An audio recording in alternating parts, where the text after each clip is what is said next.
My parents disowned me on Christmas Day. 2 days later, they begged me for help.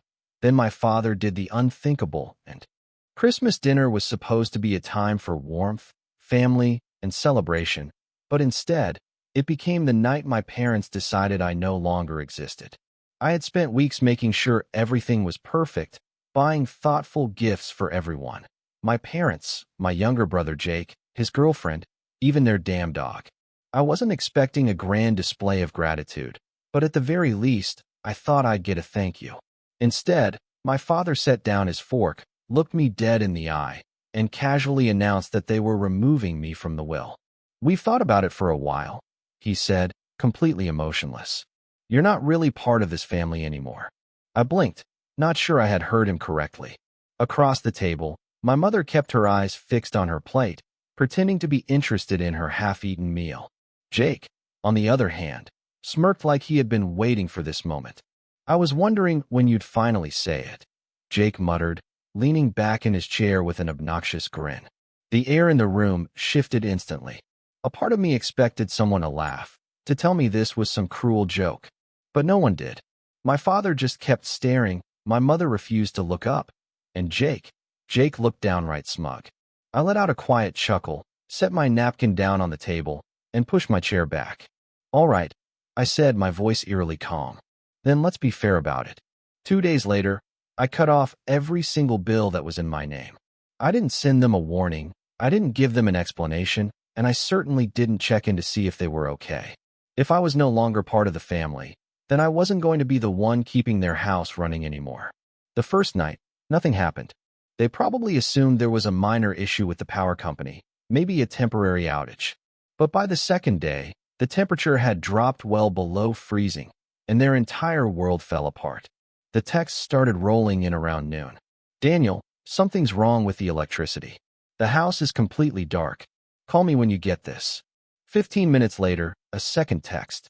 "Did you forget to pay the bill? Fix this now." Then, predictably, Jake chimed in with his usual entitlement. "The Wi-Fi's down. I was in the middle of a game. You selfish idiot." I tossed my phone onto the coffee table, leaned back in my chair, and enjoyed the silence of my warm apartment. For years, I had been their safety net, the person who swooped in whenever things went wrong. They never said thank you, never acknowledged the fact that without me, they would have been drowning years ago. Now, as they sat in their freezing house with no water, no heat, and no power, I wondered how long it would take before they realized just how much they had relied on me. By the third day, the anger in their messages turned into panic. My mother sent 12 missed calls in a row. My father, who had never once asked for anything in his life, left a voicemail. His voice was tight, with barely contained rage. "This isn't funny, Daniel. You made your point. Now turn everything back on." I took a sip of my whiskey, smirking at the sheer audacity of that statement. Then came Jake's second message, which was even better than the first. "You think this is funny? You're such a child. You really think we can't survive without you? We'll be fine. Enjoy your pathetic life." Oh, I was enjoying it, all right. Especially when, less than 24 hours later, his entire tone shifted. "Dude, the pipes are freezing. Come on, man, this is serious."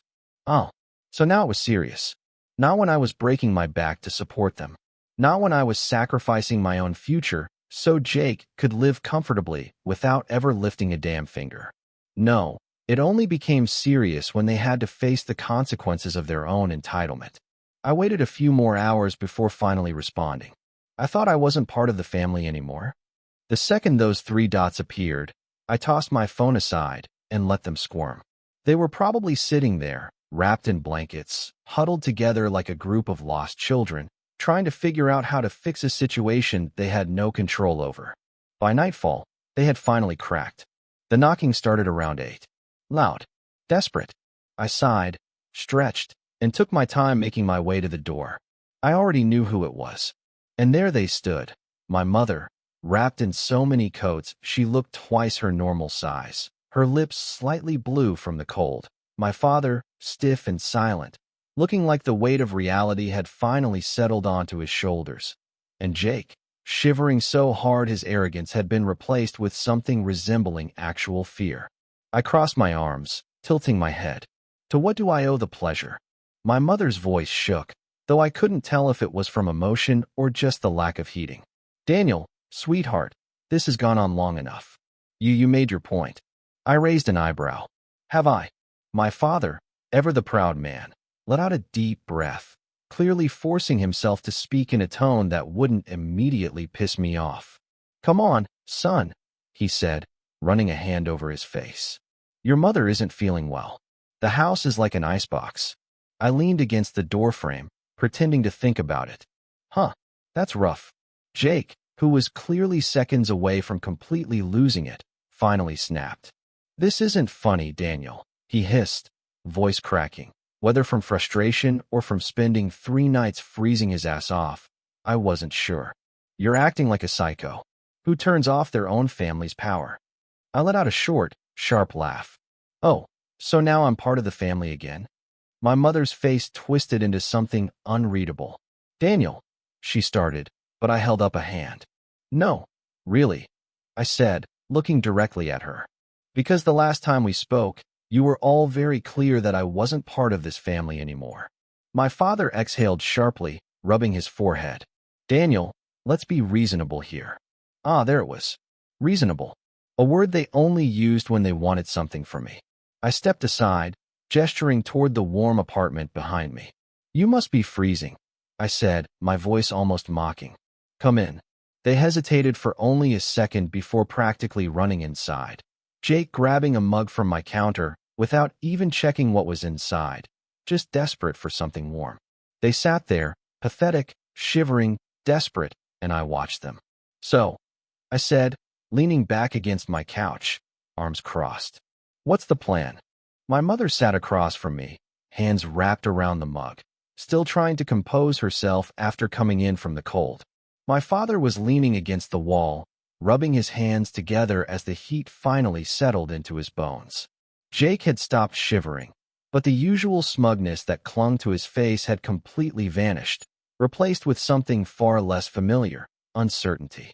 It was the first time in years I had seen him without that cocky smirk, the first time I had ever witnessed my family looking anything other than completely in control. For once, they weren't the ones dictating the terms, and I wanted them to feel that power shift deep in their bones. So, I said, stretching out on the couch, arms folded across my chest. What's the plan? My mother blinked, like she hadn't expected me to be so casual about the situation, as if she had imagined I would immediately fall back into my usual role and just fix everything the moment she looked at me with that pathetic, wounded expression. She straightened slightly, adjusting her scarf like it would somehow give her more authority. Daniel, let's not make this more difficult than it has to be. You've made your point, and now it's time to put this childish behavior behind us. I let out a soft chuckle, shaking my head as I leaned forward, resting my elbows on my knees. Childish behavior? That's rich, coming from the people who cut me out of their lives over Christmas dinner and then expected me to keep funding their entire existence. My father cleared his throat, his voice steady but forced, like he was trying to control his irritation. You're blowing this out of proportion. We never said you weren't part of the family. Jake scoffed loudly, muttering under his breath as he set down his now empty mug. Jesus, Daniel, are you really going to cry about this forever? You act like we exiled you to another country. I turned my head slowly, leveling my gaze at him. Oh, I'm sorry, Jake. Was I supposed to just laugh it off when my own father looked me in the eye and told me I wasn't part of this family anymore?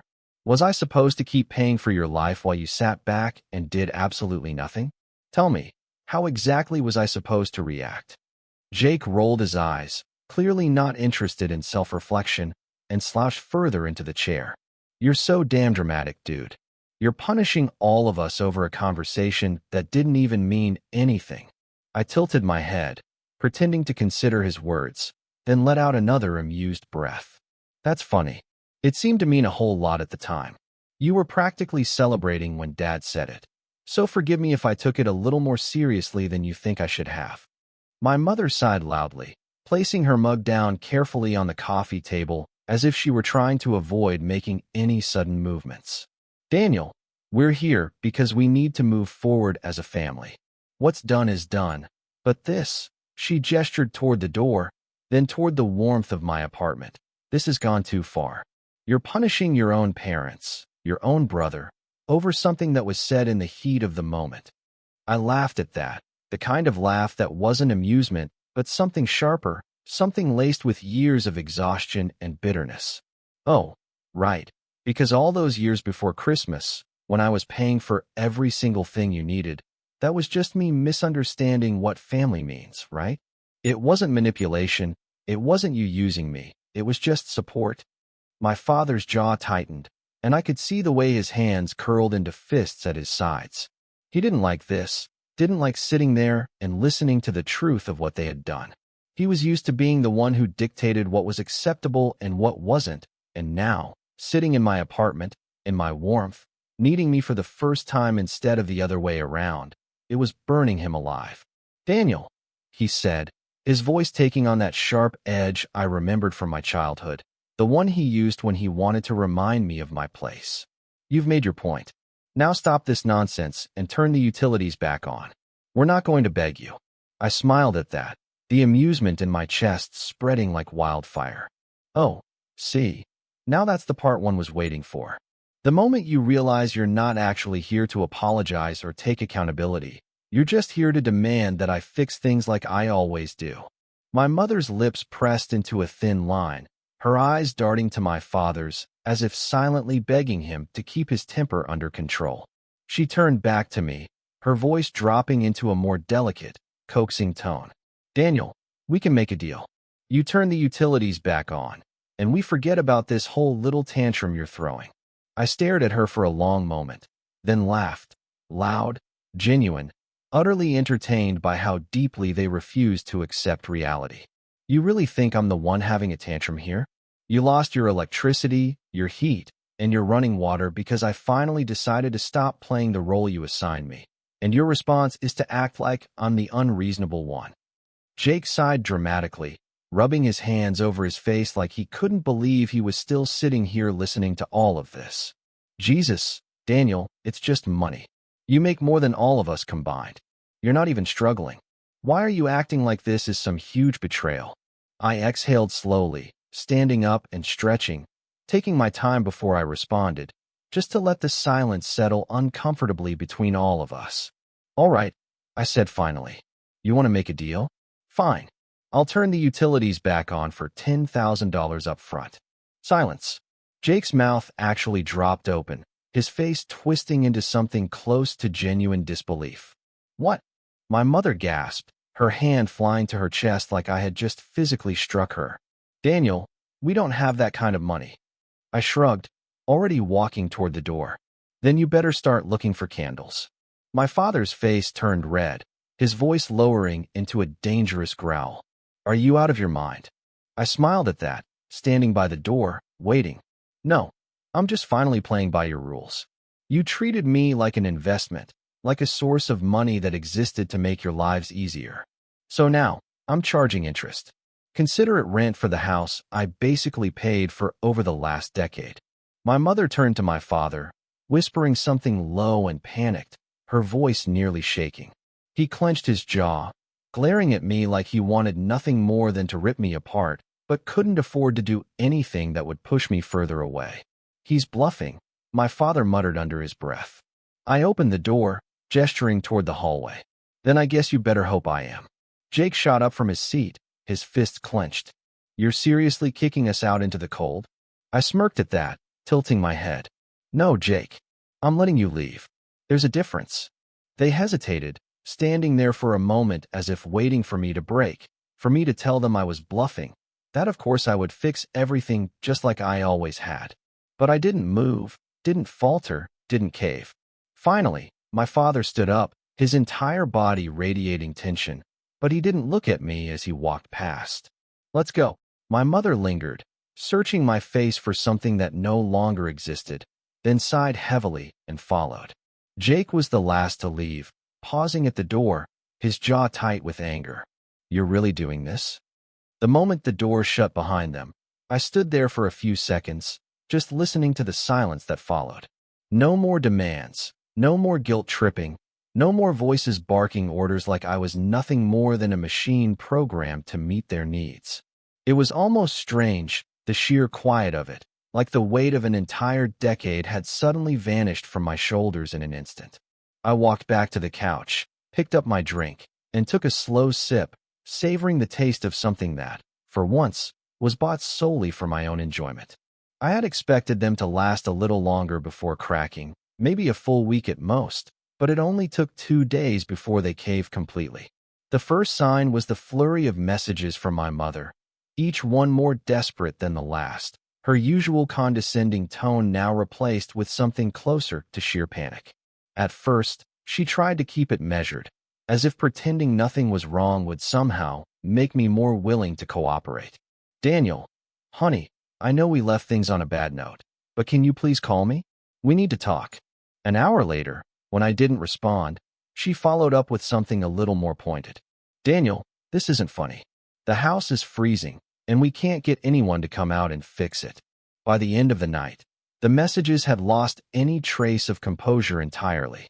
Daniel, please, your father is furious, but I know we can fix this. Can you just be reasonable and talk to us? I leaned back on the couch, scrolling through the messages one by one, enjoying the way the tone had shifted so drastically from just a week ago. There was something so satisfying about watching people who had spent years treating me like an afterthought suddenly realizing just how much they had depended on me. For once, they were the ones struggling, the ones begging, the ones dealing with the consequences of their own arrogance. And for once, I was the one who had all the power. Jake, unsurprisingly, took longer to break than my parents did. He had always been the most entitled of the three, the most convinced that he was untouchable, that life would always work out in his favor because someone else would be there to handle the hard parts. He didn't text or call right away, probably too stubborn to admit that he was struggling, too full of pride to acknowledge that he needed help. But after 5 days, when the house had fully descended into chaos, when my parents had exhausted every other option, he finally cracked. I had just gotten back from work when my phone buzzed with his name on the screen. For a moment, I debated whether I even wanted to bother picking up, but curiosity got the better of me. I slid my thumb across the screen and put the phone to my ear. What? His voice, usually dripping with arrogance, sounded completely different now, frustrated, exhausted, laced with an edge of something dangerously close to fear. You happy now? He snapped, skipping any kind of greeting entirely. The house is falling apart. Dad's losing his mind, and Mom won't stop crying. You win, okay? Just come back and fix this already. I smiled to myself, letting the silence stretch between us for a long moment before responding. Fix it with what, Jake? My money. I could hear his teeth grinding on the other end of the line, his breathing shallow with barely restrained anger.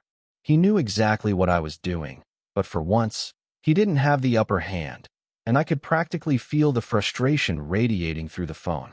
You don't even need it, he finally snapped, his voice rising with every word. You make more than all of us combined. It's not like you're struggling. Why the hell are you acting like this? I let out a slow breath, closing my eyes for a second, savoring the moment.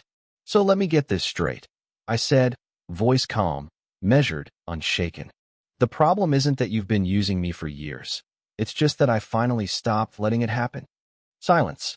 For the first time in his life, Jake had no immediate response, no quick retort, no way to twist the conversation in his favor. I could almost picture him sitting there in the freezing house, phone clenched in his fist, trying and failing to come up with a way to manipulate me into backing down. You're really doing this? He asked, his voice quieter now, almost uncertain. I smiled, even though he couldn't see it. I already did.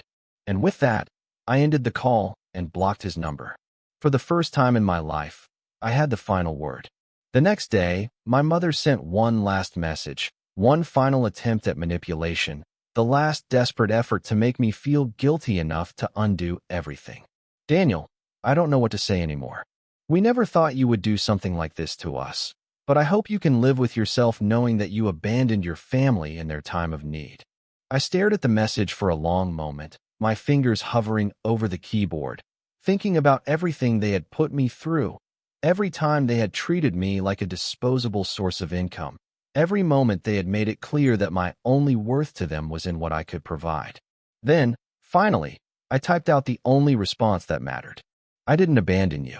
You abandoned me the moment you decided I was only worth keeping if I paid for everything. Now you get to live with that choice. Take care. And just like that, I was free. In the weeks that followed, my life became something entirely new, something unfamiliar in a way that felt almost surreal. For the first time in years, my money was mine. My time was mine. My future was mine. I upgraded my apartment, bought new furniture, booked a vacation for myself just because I could. I didn't wake up every morning bracing for a phone call about some new expense that wasn't my responsibility. I didn't have to plan my budget around other people's selfish demands. For the first time, I wasn't living as someone else's backup plan. I was just living. And the world didn't end. Somehow, despite all their whining, despite their dramatic declarations that they would be ruined without me, my parents survived. They adjusted, just like I always knew they could. Through a mutual friend, I heard that Jake had finally been forced to get a job, though from what I gathered, he complained about it every second of the day. My parents, unable to keep up with the bills on their own, downsized to a smaller house, moving out of the place I had helped fund for years. They could have done it all along. They just never wanted to, not as long as I was there to make life easier for them. Months passed, and I didn't hear from them. I didn't miss them either. Then, out of nowhere, an email arrived in my inbox. The subject line was short. From Dad. I rolled my eyes, already knowing exactly what kind of message it would be, but I clicked on it anyway. Daniel, I don't know if you care, but your mother's birthday is coming up. She would love to see you. Maybe we can put all this behind us. I let out a soft laugh, shaking my head at the sheer predictability of it. Put all this behind us. As if it had all been some petty argument, some misunderstanding that could be smoothed over with a forced smile and a half-hearted hug. As if they hadn't spent years treating me like an outsider in my own family, discarding me the second I stopped being useful. I typed out my reply quickly, without hesitation. I appreciate the invitation, but the last time I saw you, I wasn't part of the family anymore. And honestly, I like it that way. Tell Mom I said happy birthday. I hit send, closed my laptop, and smiled. I didn't expect to hear from them again after that last email. I had made myself clear, had cut every tie, had walked away without looking back, and for a while, it seemed like they had finally accepted it. Months passed in complete silence, and I started to believe that maybe, just maybe, they had finally understood that I wasn't coming back. Then one evening, long after I had stopped thinking about them entirely, I heard a heavy, deliberate knock on my apartment door. At first, I considered ignoring it, letting whoever was on the other side stand there and waste their time, but something in my gut told me exactly who it was before I even stood up. I walked over slowly, taking my time, already preparing myself for whatever last-ditch attempt was waiting for me on the other side. And sure enough, the second I pulled the door open, there he was, my father, standing in the dimly lit hallway like a man who had finally run out of options. He looked different, older somehow, like the last few months had worn him down in a way that years of easy living never had. His coat was faded, his posture a little less rigid, his face less controlled than I had ever seen it before. The arrogance was gone, the sense of superiority that had always radiated off him completely stripped away, leaving only exhaustion in its place. For the first time in my entire life, my father wasn't standing in front of me as the man who thought he had all the power. He was standing there as a man who had lost. I didn't step aside, didn't invite him in, didn't offer him anything. I simply leaned against the doorframe, arms crossed, and waited for him to speak. "Daniel," he said, exhaling slowly, like he was trying to steady himself. "Just hear me out." I tilted my head slightly, pretending to consider his words before replying. "You're standing at my door. I think that means I win, don't you?" His jaw tightened for a brief second, the last remnants of his old pride flashing through before disappearing just as quickly.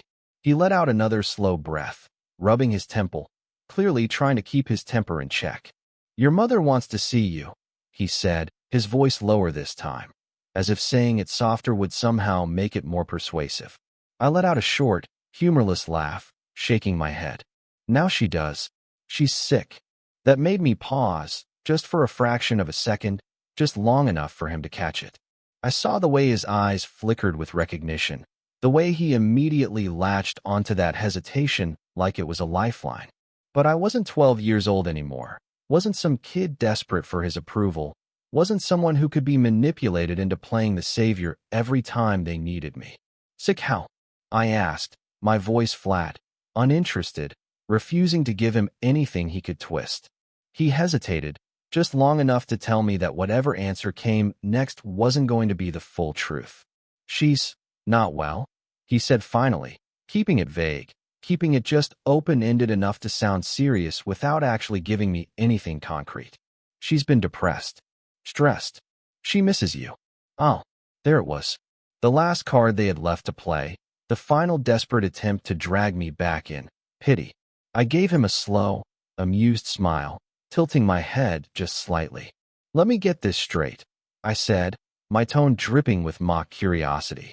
You cut me out of the will, told me I wasn't part of the family, laughed in my face when I finally stood up for myself, and now that you're struggling, I'm supposed to feel bad.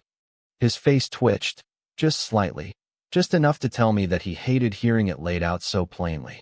She's still your mother, he snapped, his voice sharper now, frustration finally breaking through. And I was still your son. I shot back, my voice just as sharp, just as cold. Didn't seem to mean much back then. He exhaled through his nose, looking away for a brief moment, clearly realizing that this wasn't going the way he had planned. Daniel, he started, but I cut him off before he could even begin whatever speech he had rehearsed on the way over. Why are you really here? I asked, watching him closely now, waiting for the real reason he had shown up after all this time. What is it that you're too proud to say? For a few seconds, he just stood there, face unreadable, silence stretching between us like a chasm too wide to ever be crossed. Then, finally, he spoke, his voice quieter, almost reluctant. The house is gone. I blinked once, slowly, letting the words settle, letting the weight of them hang between us. I didn't react, didn't move, didn't give him anything. I simply stared at him, waiting for him to continue.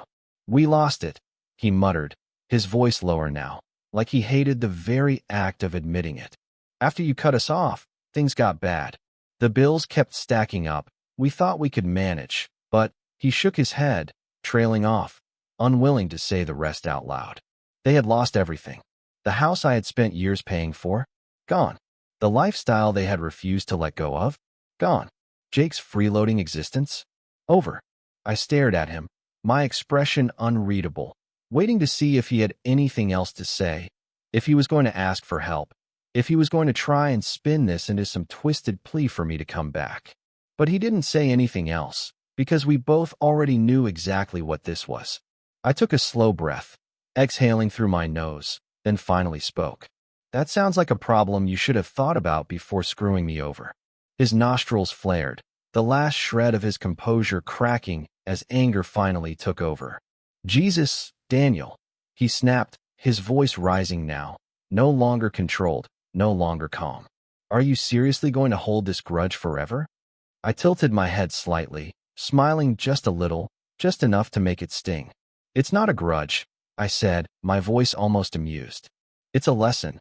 His hands curled into fists at his sides, his entire body radiating frustration, anger, defeat. He knew, in that moment, that he had lost. He had come here expecting to win, expecting to manipulate, expecting to get exactly what he wanted, just like he always had before. But this time, there was nothing left to take. I can't believe you'd turn your back on us like this, he muttered, shaking his head, like I was the villain in all of this. I let out a sharp, bitter laugh, shaking my head right back at him. Oh, that's rich, I said, eyes narrowing just slightly. You turned your backs on me first. He glared at me, furious, but underneath all that anger, I saw something else, acceptance. He knew, for the first time in his life, he knew he had lost all control. Without another word, he turned and walked down the hallway, his shoulders tense, his entire body radiating the weight of his own mistakes. I didn't watch him go, didn't call out after him, didn't give him a single parting word. I simply stepped back into my apartment and shut the door. And this time, I locked it for good. It had been 2 weeks since my father showed up at my door, 2 weeks since I shut it in his face and left him standing in the hallway with nothing but the weight of his own downfall. I hadn't thought about him much since then, hadn't felt the need to dwell on a conversation that, to me, had been nothing more than the final nail in a coffin that had been built years ago. I had spent too much of my life carrying the weight of other people's choices, and now, for the first time, I had finally put it all down. The world moved on. I worked my shifts without interruption, spent my evenings in peace, and enjoyed the quiet that came from knowing no one was relying on me to fix their problems anymore. There were no more texts, no more calls, no more guilt-laced messages disguised as concern. The silence wasn't just comfortable, it was freedom, pure and absolute, a kind of relief I had never experienced before. I was finally living my life on my own terms, without the constant pull of obligation dragging me backward. Then, one morning, as I was stepping out of the shower, I heard my phone buzzing relentlessly on the bathroom counter. The screen was already flooded with missed calls, the same name appearing over and over again, my mother's number lighting up like a warning. I stared at it for a few seconds, debating whether I even wanted to answer, but something in my gut told me that this wasn't just another pathetic attempt to drag me back into their mess. I picked up, pressing the phone to my ear without saying a word. Her voice came through the line, shaky and raw, the kind of voice I had never heard from her before, not controlled, not manipulative, not laced with the usual layer of self-importance that always accompanied her demands. "He's gone," she choked out, and for a second, I didn't understand what she meant. I said nothing, waiting, letting the silence stretch between us until she finally forced herself to keep talking. "Your father," she whispered, her breath uneven, like the very act of speaking was physically painful. "He's dead." I didn't react. I didn't feel the rush of emotion she was expecting, didn't collapse under the weight of the words, didn't immediately jump to comfort her or ask what had happened. I just stood there, water dripping from my hair onto the tile floor, my grip tightening around the phone as my mind processed the information. "Daniel," she continued, her voice breaking, waiting for me to say something, waiting for me to acknowledge that this was supposed to matter. "Are you even listening? He killed himself." I closed my eyes for a moment, exhaling slowly, feeling the heaviness of the words settle over me like a slow, creeping fog. He had done it. He had stood there in that hallway, hearing the finality in my voice, feeling the weight of the door locking behind him, and he had known. He had known that there was no coming back from this, no manipulating his way out of the reality he had built for himself. The man who had spent his entire life believing he was untouchable had finally reached a point where he had nothing left to control. "How?" I asked, my voice steady, even, devoid of anything she would have wanted to hear. She sobbed once, sharp and hollow, then forced the words out through a throat that sounded tight with grief. "The garage," she whispered. He left the car running. I found him this morning." For a long moment, I said nothing. I pictured it, the scene playing out in my mind without effort. The house, now empty, stripped of the life it had once held, no longer the place of comfort and security he had always taken for granted. The walls, once filled with warmth and light, now cold, lifeless, just another structure in a world that no longer catered to his every demand. The garage door sealed tight, the air growing heavier with every second, the realization sinking in deeper as the minutes passed. He had spent his entire life believing he was in control, believing he could dictate the terms of everything around him. But in the end, the only choice he had left was whether or not to keep going. And he had made his decision. "Daniel," my mother pleaded, pulling me back into the present, her voice desperate, searching. I can't do this alone. Please." I knew what she wanted. She wanted me to react, to break down, to tell her that I would come, that I would fix this, that I would step back into the role I had spent my entire life playing. She wanted me to be the son who cared, the son who would drop everything to be there for her in her grief, the son she had abandoned when he was no longer convenient. But I wasn't that son anymore. I closed my eyes, exhaled, and let the weight of everything settle deep into my bones. I'm sorry for your loss, I said, my voice even, measured, untouched by the emotion she was hoping to find. But this isn't my problem. Silence. A sharp inhale, a gasp of disbelief, a moment of pure, unfiltered shock. Daniel, she whispered, horror creeping into her tone, as if she had never once considered the possibility that I wouldn't come running. You can't mean that. I opened my eyes, looking at my own reflection in the bathroom mirror, seeing the face of someone who had finally, truly let go. I do, I said simply, then ended the call. I stood there for a long time after that, phone still in my hand, waiting to feel something, grief, regret, guilt, anything at all. But there was nothing. No sorrow, no pain, no lingering sense of loss. He had made his choice. And so had I. That was the last time I ever heard my mother's voice. I didn't go to the funeral. I didn't call to check in. I didn't send flowers, didn't acknowledge the condolences that trickled in from distant relatives who didn't know the full story. The world kept turning, life continued moving forward, and I never looked back. Somewhere, in a house that was no longer mine, my mother was learning how to live without the two people she had spent her entire life relying on. Somewhere, my brother was coming to terms with a world where he would finally have to stand on his own. And somewhere, beneath the earth, my father was resting in the silence he had chosen for himself. But I was free.